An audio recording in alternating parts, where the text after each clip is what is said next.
Skycast started in 2011, but we really got up and flying on July 2012 with our first customer, WestJet, a major airline in Canada, with a portable device, which at that time was on an Android platform.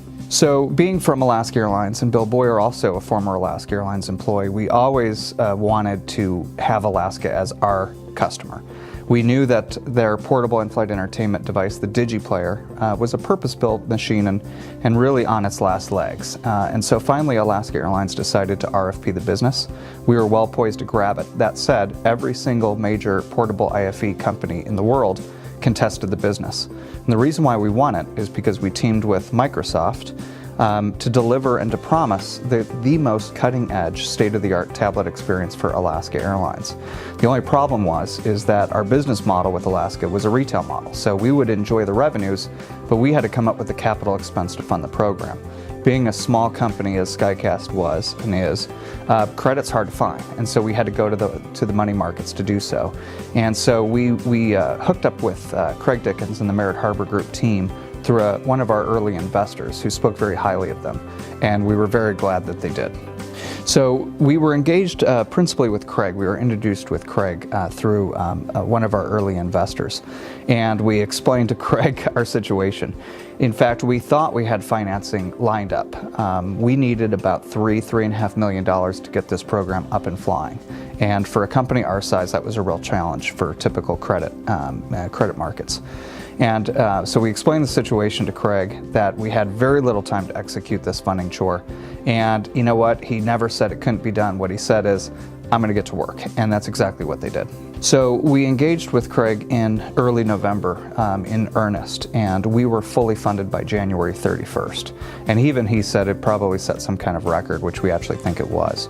And we couldn't be more thrilled with the customer experience that we got with Craig. I'm a marketing guy. My CEO's a serial inventor. We don't come from a finance background, so we're really neophytes when it comes to this.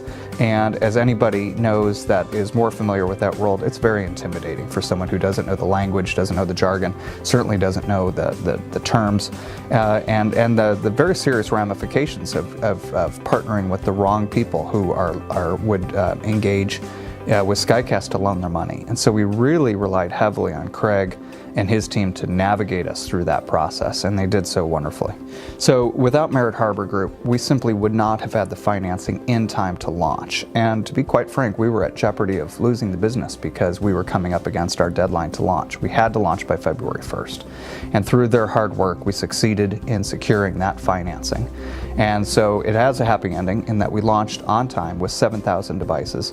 And today, Skycast Solutions is now one of the largest portable in-flight entertainment providers in the world, solely because Alaska alone is one of the largest portable in-flight programs in the world.